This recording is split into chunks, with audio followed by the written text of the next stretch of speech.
Line's good. Never on. Whoa. Hard. Hardly. Come on, Brent. Line's good. Got real close. The hair high, right? Try and hit 2/3. Have they saved it for her? Yes, they have. Ooh, welcome to Games of Zones, everybody. I am Sean Graham, Scott, alongside, as always, hello, Scott. Sean, what's up? Coming to you nearly live. Thank you. From the Ottawa Curling Club tonight, following a great Scotties Tournament of Hearts final. Not such a great game for us, but no need to dwell. Well, there's no cameras here, so it doesn't matter what we did. But what does matter is what happened out in Calgary over the past 10 days.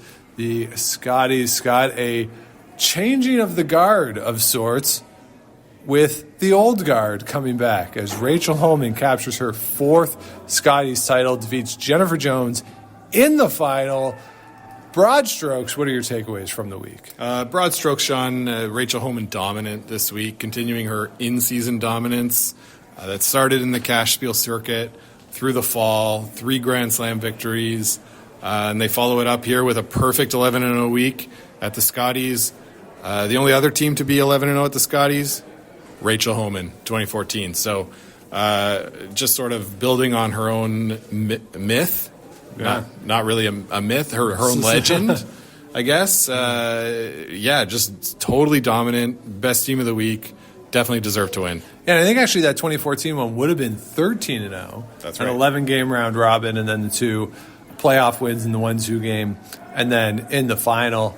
And I think I put in our group chat with Rocks Across the Pond on Thursday something of she's got that look in her eyes, and that's when it sort of felt to me that she was really going to win. The only time I kind of doubt it was Saturday night a little bit, where they kept playing the run backs, the big heavyweight, and they weren't making contact in the house on a lot of those ones, and it really did feel like Jennifer Jones' game to win. Ultimately, it didn't really matter that much. Jones gets the game against Kate Cameron on Sunday afternoon.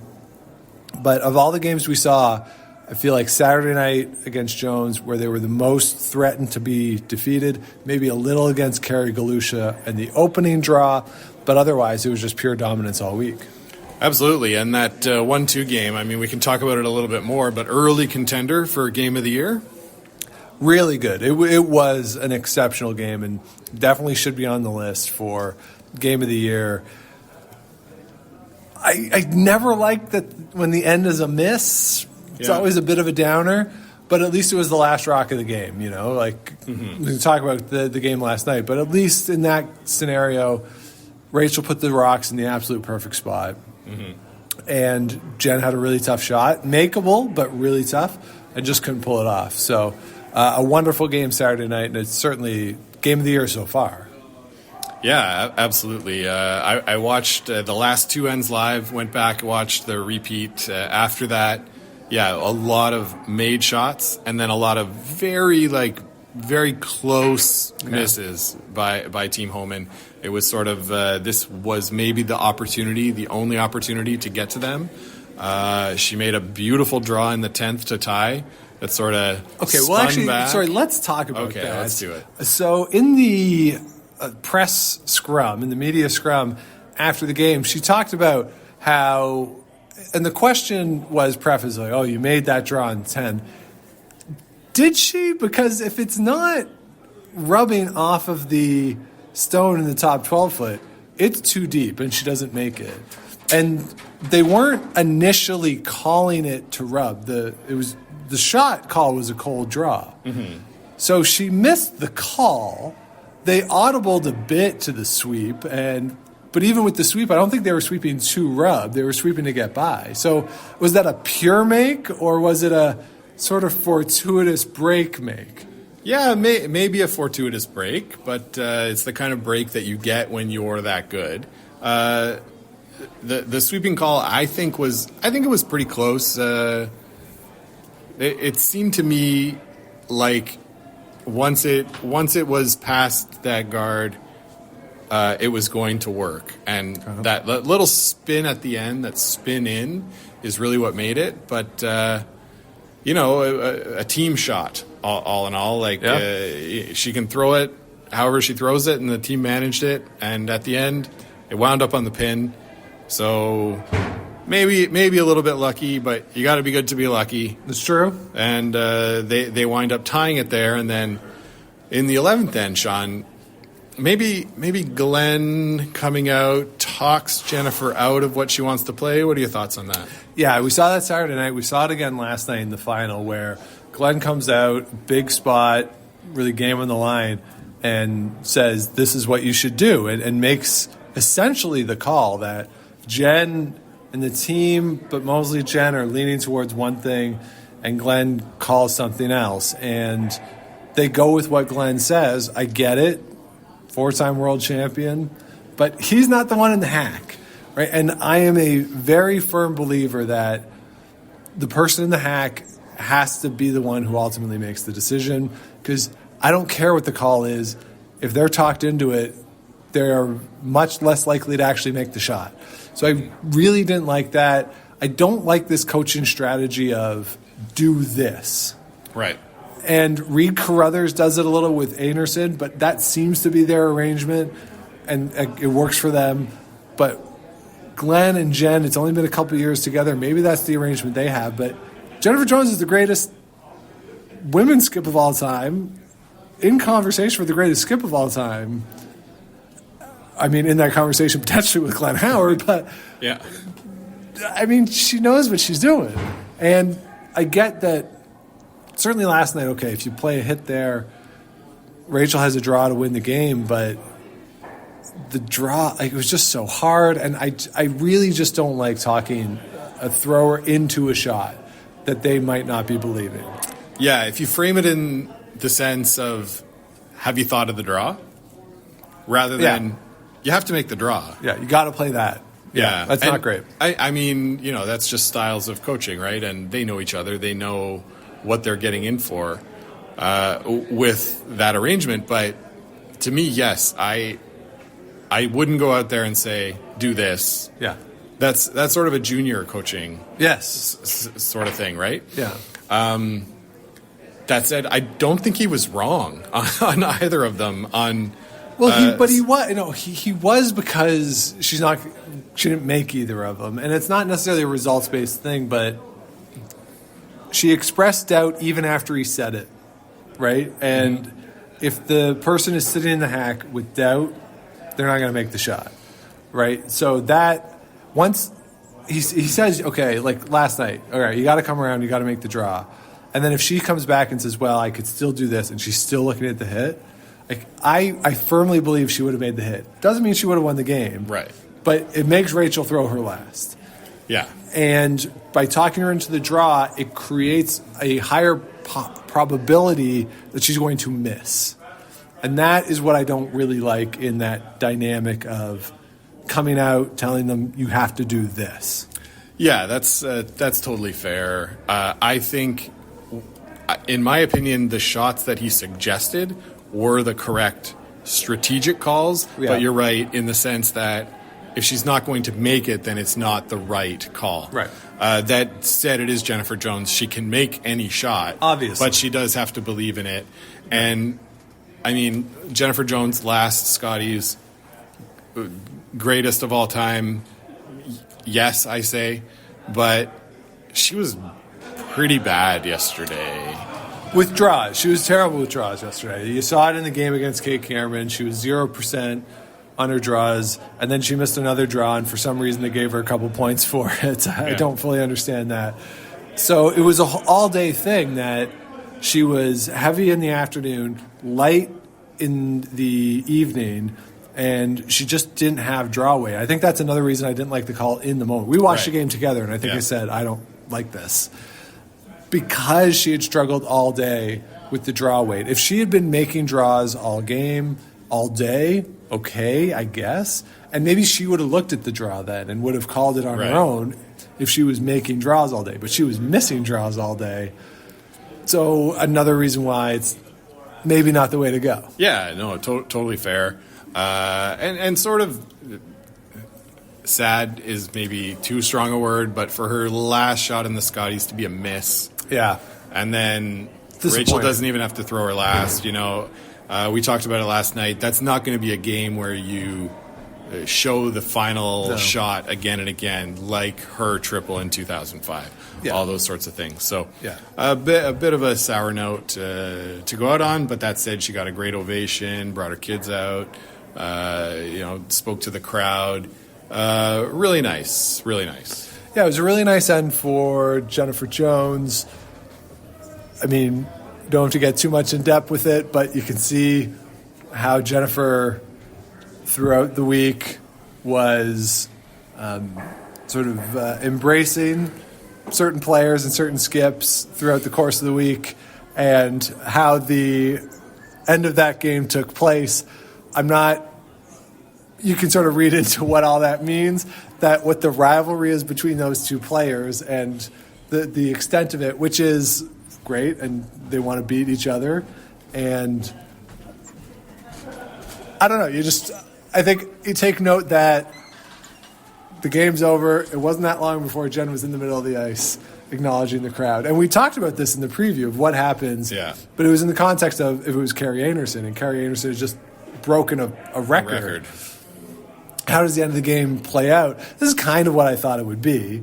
And Jen rightly gets a wonderful ovation from the crowd. Great moment. Good interview with Brian Mudryk there as well. Good job by Mudryk, letting the crowd sort of play into it and sort of figure out what the pace of that was going to be. But, yeah, I think would have been nice if she had won the game, I guess. But then we don't have to deal with who's going to skip this team when they come back. Who's Pat Simmons on the 2025 Scotties? Yeah, for sure. The end of the game, you're right. We all noticed it. She hugged Kerri Galusha for a long time. She also hugged Heather Smith, Kate Cameron. Yeah. Several others. So, yeah, she had a great send-off. You're right. The interview with Mudryk was really good. Getting a little choked up, I was a little misty. I wouldn't say I was choked up at all, but it was end of an era. Yeah. We've been around for that entire era, so something for sure. I want to go back a bit though to the last game they played against Kerri Galusha and the Northwest Territories. A pretty classy move, I think, of Jennifer shaking after 9 so that the game can end, and Joanne Rizzo, can the silent curling assassin, stone cold, makes a beautiful in-off to score, and then we get one of my favorite hot mic curling moments of all time when Kerri Galusha says to Jennifer Jones, "Don't play like that tomorrow," which was absolutely brilliant. Yeah, I really loved that. But, yeah, you can see the connection between the two of them. Mm-hmm. Yeah, you get Joanne Rizzo going out on an amazing shot. And, credit, I guess, to the TSN crew for following her around. But afterwards, they're following her, and she's trying to sit down behind the scoreboard to take her shoes off. And jokingly, she's like, "Guys, you really have to shoot this?" So she's like leaning on the chair to sit down. But, yeah, a really nice way out. Same thing, Danielle Inglis, too. Mm-hmm. Her last game on Thursday, they decided to shake, and you could hear Danielle say, "Well, if we shake now, we can walk down the ice and have that moment," which was really cool for them. So a few nice moments there on the way out for some of these players. Like Joanne Rizzo is done. Jennifer Jones is done, we think. Danielle Inglis, it's been a long journey for her to get here. Who knows if she can get back. So it was nice to see those people who are widely acknowledged as good people in the sport to have those moments in front of a knowledgeable and appreciative curling crowd. Yeah, absolutely. And Danielle also picked up the Sportsmanship Award for the week, so congratulations to her on that. We'll pivot, Sean, quickly to some of the other playoff teams. Sure. Kate Cameron came out with lasers in her eyes Friday and Saturday. Sort of, ran into a speed bump there Sunday. But overall, a good building year for this team. Yeah, I'd say giving up 5 in a first end, bit of a speed bump. Not ideal. Not ideal. But, she didn't, make a terrible mistake to give that up. It was just rolling to the absolute wrong spot that made it possible. Yeah. And that was Jennifer Jones, 1 4 out of 4 for the day, maybe, where she made it. And that, to be honest, that's all she needed. Yeah, but a good week for that team, certainly with Taylor McDonald being out compared to what was happening in the provincial championship. When you have a lineup change from provincials to a Scotties, that's really tough, especially with a player who is a skip with Kelsey Rock going down to play second. That's a very significant change for her in terms of the expectations, the shots, sweeping. So really good week for them. And you got to like what you're seeing out of Manitoba for sure for playoff teams there out of Manitoba. So a really good week for Kate Cameron, bronze medal. Great debut for her as a skip at the Scotties. No question about that. Selena Sturmey, wonderful week for them. Wondered throughout the week if it was a bit of smoke and mirrors in terms of the percentages and how they were playing. Kind of caught up to them a bit at the end of the week, losing to Stacey Curtis the way they did. But, you kind of saw it against Krista McCarville. They have the big comeback. Like, a lot of talent there. Just got to hone it in. You'd expect them. Alberta's wide open-ish on the women's side, so you expect them to have a good run here if they choose to stay together. So really like them.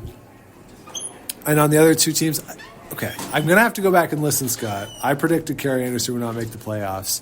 Pretty sure I said in the bold preview or bold predictions episode that playoffs meant the Page part. Okay. So I think I got that right. Obviously a very tough week for them. We haven't talked about the Brianne Harris situation on the show. Tough. We're not going to speculate. We don't know what happened. We'll let Warren Hansen speculate for all of us. But tough situation for them. Great for Kristen Karwicki to come out, first-team All-Star. Yeah. But you could get the sense that it was weighing on them over the course of the week. I noticed Val Sweeting, her right leg, which is her the leg sliding foot. The sliding foot, was shaking a bit over the course of the week, and she had a few speed wobbles, which you don't see from Val. So technically, I think she was off a bit all week. Her percentages were very good, but there's just something a little off for them. Kerri never really had draw weight through the course of the week. We saw that a few times. Yeah. So they didn't ever really quite get it together the way we've seen over the past 4 years. But they also won 4 in a row. So, no one's ever won 5 in a row. I think there's a reason for that. Definitely a reason. So overall, I think a very good week for them. And the other team that was eliminated on Friday was Caitlin Laws. I don't know what to make of them, and that whole pool at that part. Yeah, you have 5 teams at 4-4. Really tough to kind of judge any of them. I don't know if the ice was super tough, but that pool in particular seemed to really struggle to pick up on it. So first time for Caitlin with those 4 together. I said it when they put this team together. I don't think I've been convinced otherwise. I think she's too good to be a skip. I think the totality of what she brings to a team is better served with sweeping and being that conduit between the front and back end. And being the best third in the world. Again, even if she's going to throw last, I would understand that. She's a great thrower, but we saw some potentially questionable strategy decisions. I just don't know. Growing pains, but we'll see on that side. But, I think overall the right 4 teams were the Page teams. I think so too, yeah. With Caitlin Laws, a bit of a stubbing their toe out of the gate, right? They were 0-2 right away. Basically couldn't lose anymore. Got fortunate that some other teams came back to them. Did well in their draw shot challenge, which is always good. Yeah. Krista McCarville, a team that I, in the bold prediction, said they would not make the playoffs. They didn't.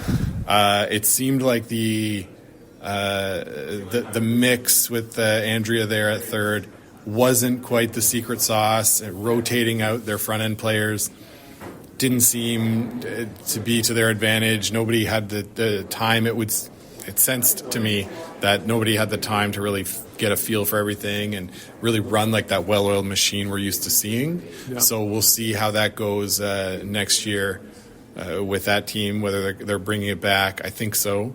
But playing more together, I think, is going to have to happen if they want to make some noise at the trials. Yeah, I think that's the interesting thing about that team is that for years and years and years, of course, they don't play a lot on tour, which great. And when you've played together for 15 years, that's fine. But when you're adding in a new player who doesn't live near you, it is really tough to figure out the communication, figure out understanding how each person throws that you can recognize for line calls.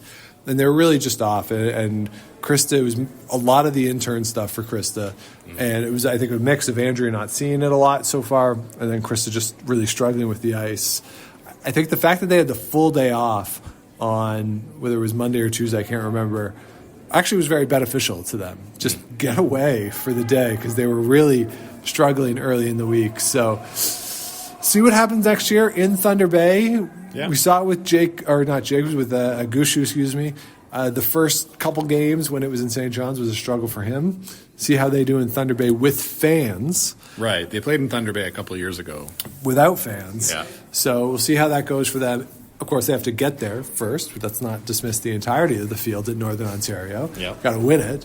But it'll be curious to see with an extra year under their belt how it all comes together for them. But certainly a disappointing week for them. A couple other teams were disappointing, I think, or will be disappointed in the week over there on that 4-4 cluster. Certainly, like Laurie St. George, for instance, they really struggled, didn't have it together. Man, she plays aggressively. You love to see it. Somewhere Suzanne Bird is smiling that someone is taking on that legacy. But it can work for you, and it can bite you and bit her a few times this week. But yeah, that was a fun pool overall. So it was more interesting than the other pool because everyone was kind of in flux. Whereas in pool B, is it going to be Kate Cameron? Is it going to be Clancy Grandy? That ended up being essentially the first playoff game Thursday night. But over in pool A, there's a lot more in flux. Yeah, and we didn't talk about Clancy Grandy. Another good week for them. I think they're building on that, building on last year, building on that performance. Disappointing to lose that last game, but at 5-2 through 7, they'll take that any day of the week. So that's our quick rundown. Any other things you want to say from the Scotties? Really good job by Calgary. I really like the crowd. Really getting behind Bailey Scoffin, for instance. You love to see that. She gets that win in the last draw. That was really cool to see. I think also they were behind people like DiCarlo out of PI. A lot of support for them. They obviously struggled over the course of the week. Not the only team to not get a win, but just still a lot of love, support for them. Stacey Curtis with that win over Alberta. They were still cheering and stuff, even though it was against Alberta. So really good job by Calgary. That building was full. It's that debate of, okay, like you used to put these in bigger buildings that were full-ish and full on the weekends, which is okay, but is it better to go mostly full over the course of the week and then sold out on the weekend in a smaller venue? I thought from afar, for TV purposes, it was better. So really good job. Still mildly surprised that nobody walked into the building and just walked out after having the bubble experience there. And we'll get it now in the future. The next, they announced 2025 and 26 events in this building. So we're going to get a lot more of the wind sport. Thank you, Cheryl Bernard, I guess. Bit of an inside connection there to get that. But it is a really good venue. So overall, really good job, Calgary. Really enjoyed it. It's my favorite event of the year. I'm kind of sad it's over. But really good event. Yeah, really good event. And I'll just say quickly, having Vic gone for the first couple of days, I said, oh, man, is this what it's going to be? Kathy did a great job filling in. And then when Brian got there, he's a pro, can always do a good job. I really thought that Joan Courtney was quite good this week. Her broadcast partners really brought her into the broadcast, asked her questions. She was like a lot of insightful comments. Just really, really good. So I think the future is bright there. Yeah, and I did take note that a couple games they put her, whether it was her schedule, because I know she had her kids with her, if it was her choice or it was Tia Zen's choice, they put her in the morning with Kathy and Brian. And when you talk about the future, clearly they're teeing up Brian to be the voice of curling whenever Vic chooses to retire. and God forbid that day should ever come. But when that does eventually come, they're teeing up Brian for it, and by putting Joe with him in the morning, get some reps, the two of them together. Yeah. So if they're looking at her long term, if it can work with her schedule, professionally and personally, that would be great. Obviously, Jennifer Jones seems to be now available, and someone will give her a chair. Yeah. But Joanne Courtney has been a really good addition to the team. I don't know if she's doing the Briar.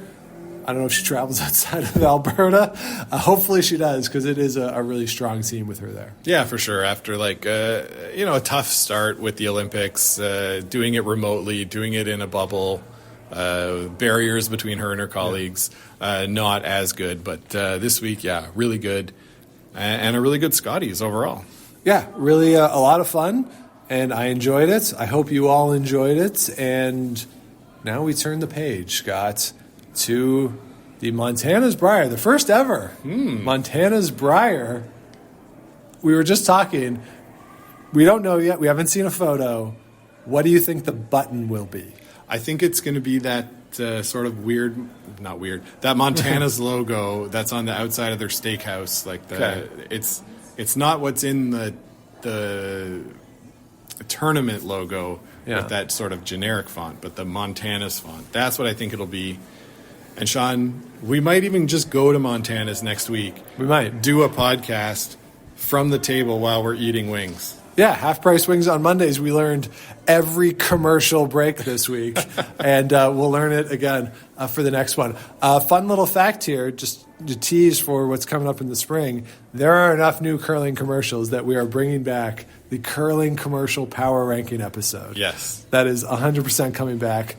We have some thoughts. So keep an eye out for that. Keep an eye out for our Briar preview. That'll be out later this week. And if you want to listen to that and anything else we got going on, do subscribe wherever you get your podcasts, likes, rates, comments, all that other stuff. Helps us out, helps other people find the show. Everything is available at GameOfStonesPod.com, past episodes, plus a link to the merch.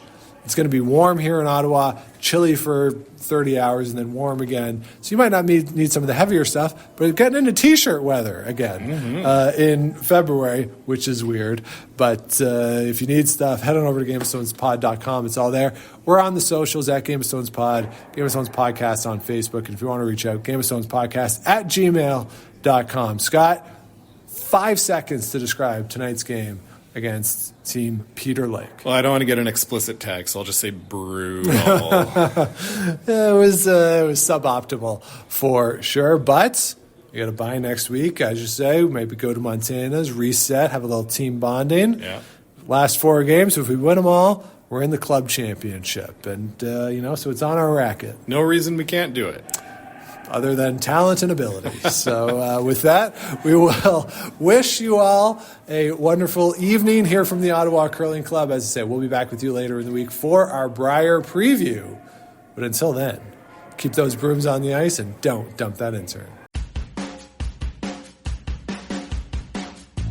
Make the final.